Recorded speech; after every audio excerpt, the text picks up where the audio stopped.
यत्र ब्रह्म च क्षत्रं च सम्यं च उचरतः सः तमलोकं पुण्यं प्रजेशं यत्र देवाः सयग्निना। ओम शांति शांति शांति। पूज्य अध्यक्ष श्री आचार्य बलदेव जी एवं अन्य साधु वृंद, मान्य श्री कैप्टन साहब, प्रधान सार्वदेशिक सभा,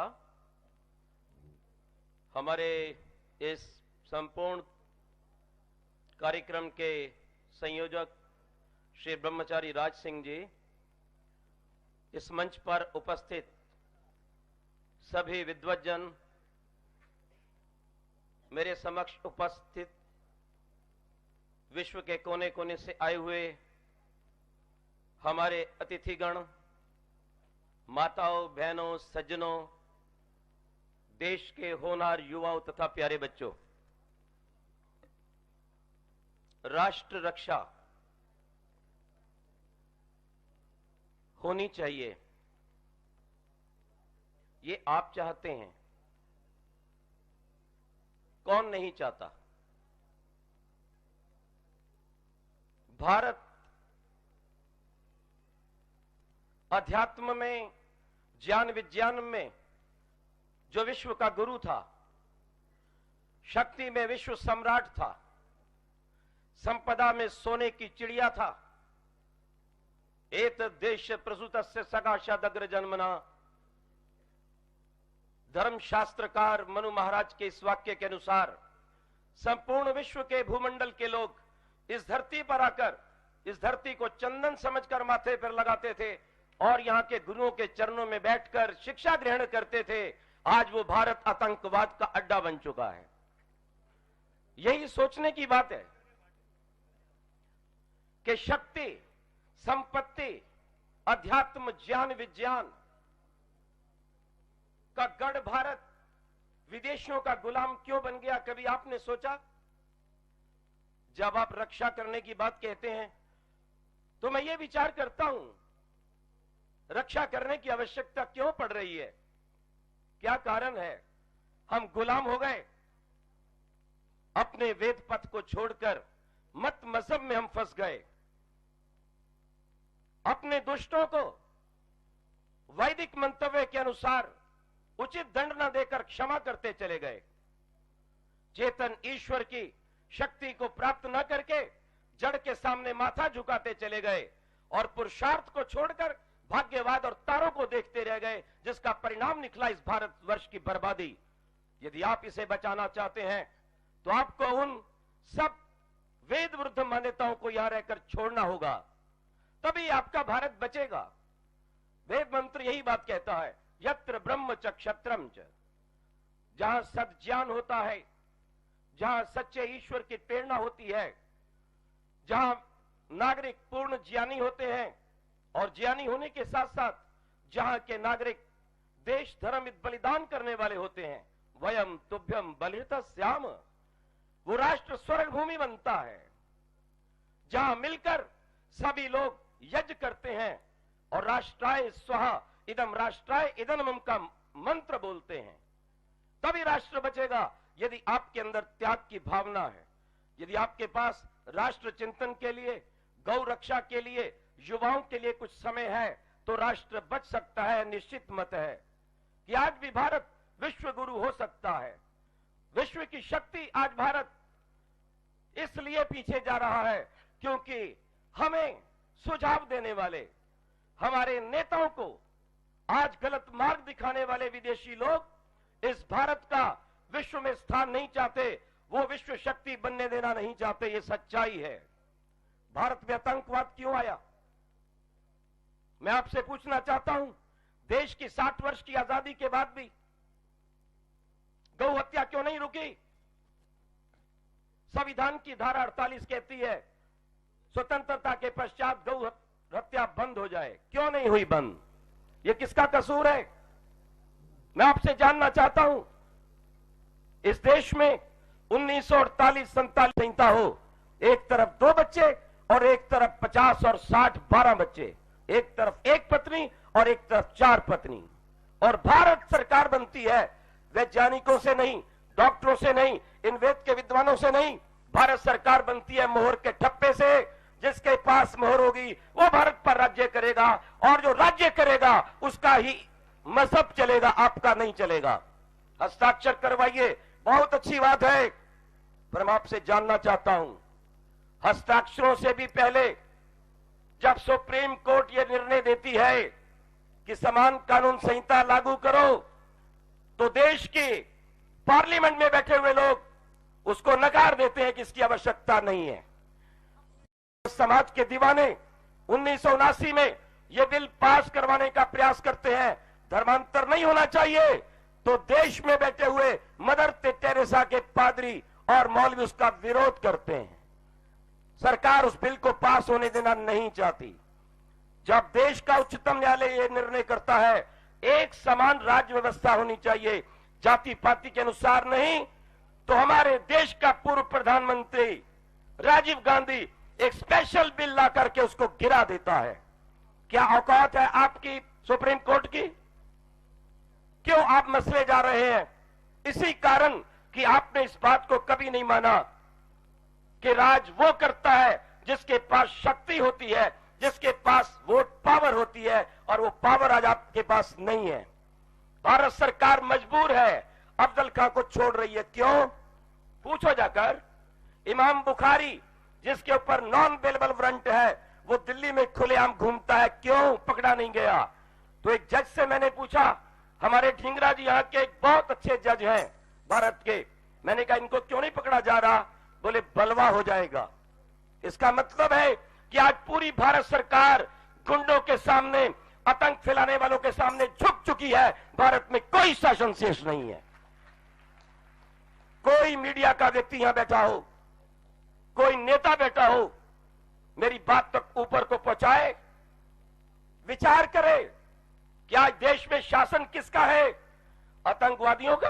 अभी मैं 2 दिन पहले सुन रहा था, जिस मां ने अपना बेटा खोया, जिन बच्चों ने अपना पिता खोया, जिस धर्मपत्नी ने अपना पति खोया, संसद की रक्षा करते हुए उसके घर के सामने आकर गुंडे ये कहते हैं यदि तुमने अफजल खां की फांसी के लिए जोर लगाया तो हम तुम्हें नहीं छोड़ेंगे। शर्म की बात है ये। आपका भारत का शासन कहीं नहीं दिखता है। ये पुलिस अधिकारी बैठे हैं, पूछ लेना इनसे। मैं कारगिल के समय में कश्मीर में था, सब पुलिस वालों के, मिलिट्री वालों के हाथ बांध रखे हैं, इनको कुछ मत कहो, क्योंकि बाबा गांधी ये कह गए थे, एक तरफ कोई थप्पड़ मारे तो दूसरी तरफ खा लेना। चलते रहो मुन्ना भाई, थप्पड़ खाते रहो, गौओं को कटवाते रहो, देश का बेड़ा गर्क करते रहो, लेकिन इन गद्दारों के विषय में कुछ मत बोलो। आज ये पिक्चरें तुम्हारे लिए लाई जा रही हैं कि भारत का बंटवारा हो जाए। मैं आपसे कहना चाहता हूं, भारत क्या है सब कुछ समझो। गांधी जी, नेहरू जी प्रयास करते रहे मुस्लिम और हिंदुओं की एकता हो जाए। उन्होंने कहा हम नहीं रह सकते। सर सैयद अहमद खान ने कहा 2 नेशन थ्योरी, और उसको अपना लिया जिन्ना साहब ने। मुस्लिम लीग बन गई, लेकिन मुस्लिम लीग का बनाने वाला जिन्ना नहीं है। पढ़िए इंसाइक्लोपीडिया ऑफ ब्रिटानिका, उसको बनाने वाला अंग्रेज है। और भारत बट गया, मुसलमानों को पाकिस्तान मिल गया, तो झगड़ा था मुसलमान और हिंदू के बीच, और दंगे होते थे, गौएं कटती थी। जब उनको मुसलमानों को पाकिस्तान मिल गया तो बाकी क्या बचा? किसका हिस्सा बचा बोलो? कहां है हिंदू? चैनल चल रही है उर्दू, संस्कृत की नहीं है। चिश्ती की दरगाह को पाला जा रहा है, जिसने गौरी गद्दार को बुलाया था, और भूल की थी पृथ्वीराज चौहान ने कई बार छोड़कर और उसको काटा नहीं। ये भूल की थी मोहम्मद बिन कासिम के हमले पर महाराजा दाहिर ने 8 बार हमला हुआ था सिंध के ऊपर, छोड़ दिए गए। मलम पट्टी की गई, रोटी खिलाई गई उन मुगलों को, और जैसे ही 9वीं बार मोहम्मद बिन कासिम ने हमला किया, जितने अंदर मिले हुए मुसलमान थे, कुरान का नाम लेकर अल्लाह अकबर की बात कह के मुस्लिम मुस्लिम भाई भाई उसके साथ मिल गए। अंदर हमला कर दिया और दाहिर हार गया और गर्दन काट दी गई। बोलो समझौता आप किससे चाहते हो? यह सच्चाई है। मैं इतिहास के पन्ने आपके सामने रखता हूं। पहला, इस देश का अध्यक्ष मौलाना आजाद, उसकी लिखी पुस्तक इस्लामिज्म, इंपीरियलिज्म, नेशनलिज्म, पृष्ठ संख्या 117। भारत के साथ जो और देशों के भी लोग आए हैं वो भी सावधान हो जाएं।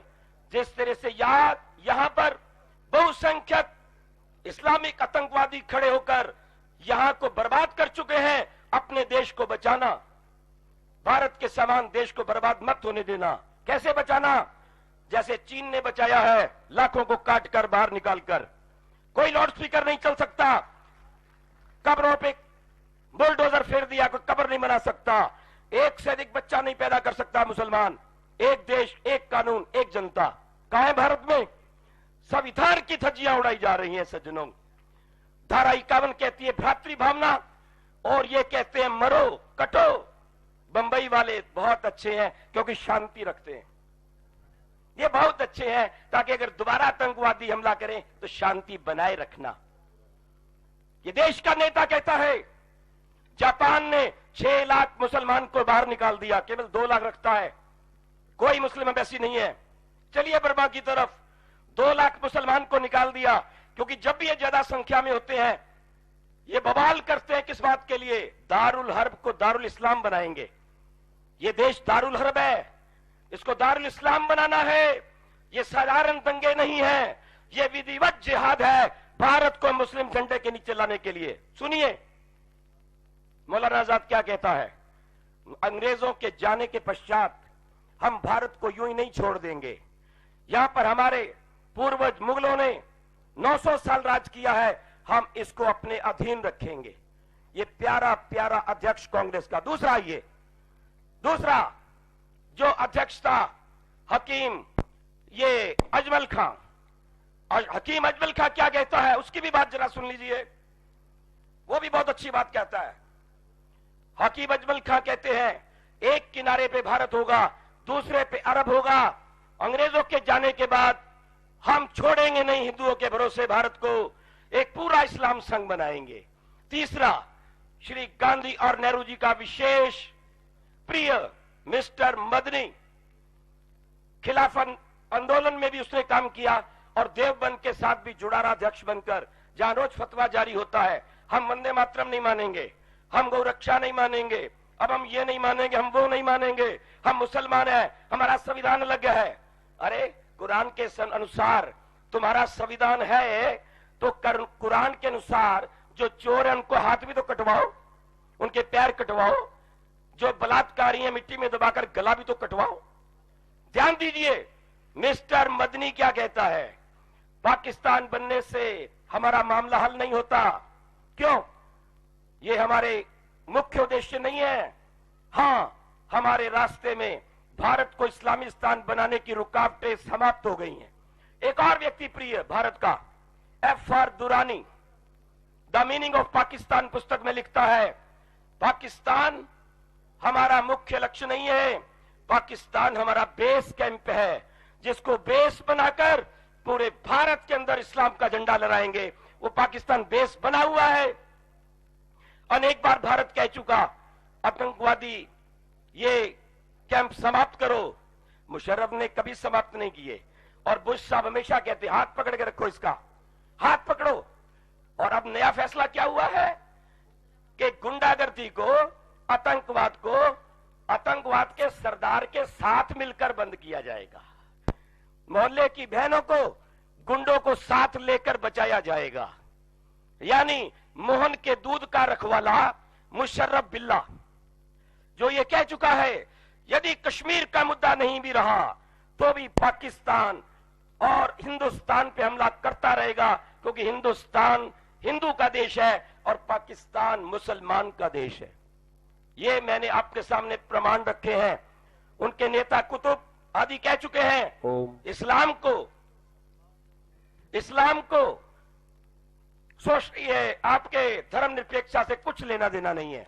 हमारा संविधान कुरान है और जहां जहां दुनिया में कुरान के अनुसार सरकार है वो अल्लाह की सरकार है, जहां कुरान की सरकार नहीं है, याद रखना वो शत्रु की सरकार है। उसको समाप्त करना और हमारा मुख्य उद्देश्य है। अब उपाय क्या है आपका कि धारा 25 के अनुसार मजहबों पर प्रतिबंध लगे, धारा 50 के अनुसार भ्रातृ भावना बने। इसका एक ही उपाय है, वो मैं बता देता हूं। क्या? अपनी वोट को बढ़ाओ, आंदोलन करो। वो आंदोलन के बिना आप जी नहीं सकते। जाओ लाहौर में, कराची में, तिब्बत में जाइए और इधर दीमापुर नागालैंड जाइए, आप कोई सम्मेलन वहां नहीं कर सकते। अपनी वोट बढ़ाओ। हर आर्य समाज के अंदर गरीब और अनाथ के बच्चों को रखा जाए। हर 55 वर्ष के ऊपर का व्यक्ति अपना जीवन दान करे। उसके बिना कोई कार्य होने वाला बिल्कुल नहीं है। 1906 में आवाज लगाई थी इसी मंच पे, रंग पगड़ी संभाल जट्टा पगड़ी संभालो। इसलिए शक्ति रेव जयते बलम उपास्व, संकट की घटाओं में न डरना सीखो, तूफानों से टकराकर उभरना सीखो। जहरे पीकर दयानंद ये बोला था, जीने की तमन्ना है तो करना सीखो, जीने की तमन्ना है तो मरना सीखो। सर्वव्यापक है, आत्मा नित्य है, शरीर का कोई भरोसा नहीं। जीवन का उद्देश्य वेद के मार्ग पर चलते हुए उसको प्राप्त करना है। इसलिए एक संकल्प लेके जाइए, हमारे जीवन की आहुति दी जाएगी और हम अपने भारत को स्वर्ग बनाएंगे। भारत बचेगा तो विश्व बचेगा। अंतिम बात कहूंगा, वैदिक संस्कृति के बिना कभी शांति नहीं होगी। दो बातें मैं आपको कहता हूं। क्यों? वेद ईश्वर की वाणी है। बहुत से मुसलमान ईसाई लोग बैठे हैं, च्यवनप्राश खाते हैं। क्यों जी? च्यवनप्राश खाने वाले किसी व्यक्ति को पेट का दर्द होता है क्या? सिर दर्द होता है क्या? अकाल मृत्यु आती है? नहीं। जैसे वेद के एक सूत्र से बनाया च्यवनप्राश पूरे विश्व को जीवन देता है। अगर पूरे विश्व के लोग, बुश और ब्लेयर, लादेन भी उस वेद को मान ले तो दुनिया से आतंकवाद की समाप्ति हो जाए और अमृत रस का पान हो जाए। दूसरी बात, अंतिम बात कह के विराम दूंगा कि आप एक बात ध्यान में रखिए, दुनिया का कोई भी व्यक्ति दुखी होता है, मेंटल स्ट्रेस में है, डिप्रेशन में है, कहां जाता है? अमेरिका, जापान, याद रखना, जर्मन, इंग्लैंड, इन सब देशों के लोग हमें मिलते हैं। जब ये दुखी उदास होते हैं कहां जाते हैं? अमेरिका नहीं जाते, लंदन नहीं जाते, भारत में आते हैं। क्यों? भारत मां है। इंग्लैंड का व्यक्ति नहीं बोलता इंग्लैंड मम्मी की जय, अमेरिका का व्यक्ति अमेरिक पिता की जय नहीं बोलता, पाकिस्तान पाकिस्तान अम्मा की जय नहीं बोलता। भारत कहता है भारत माता की जय। भारत विश्व की मां है। इस मां के पास आकर सबको शांति मिलती है। ये भारत मां बचेगी तो विश्व बचेगा और विश्व बचेगा तो ईश्वर की प्राप्ति होगी। आओ इस मार्ग को अपनाएं, राष्ट्र की रक्षा करें, जीवन की भेंट चढ़ाएं। ओम शांति शांति शांति। ओम। समय आप देख रहे हैं, ये मैंने आपके लिए कुछ साहित्य की रचना की है। मुस्लिम राजनीति से अनभिज्ञ आतंकवाद को बढ़ाते राजनेता, इन्हीं दिनों में लिखा है। बहुत आवश्यक पुस्तक है जो मैंने प्रमाण दिए हैं। आर्य खालसा हिंदुओं की हत्या, बाद में कर लेंगे, देश के साथ अन्याय, ये आप बाहर कहीं भी ले सकते हैं। मात्र 15 रुपए में ये 2-3 पुस्तकें हैं। धन्यवाद।